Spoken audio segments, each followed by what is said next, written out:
Buon punto esterno del Laguna Venezia che ha pareggiato in casa dell'Union Quinto per 0-0.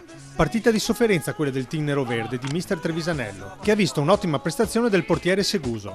Nel primo tempo, dopo una fase di studio, i locali cercano il vantaggio, al 20° sullo sviluppo di un corner, al 27° con una gran botta di Ginocchi, al 40° con parata di Seguso su tiro di Nacasso e al 45° su doppio tentativo di Gild.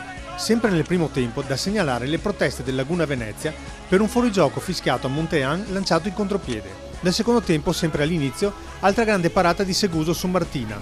Poi reazione del Laguna Venezia, che si procura 2 occasioni con Zennaro e Zanus. Le due squadre si controllano a vicenda fino al 40°, quando Seguso effettua una bella parata su Niacasso. Ed in pieno recupero, l'Union Quinto coglie la traversa con Martina.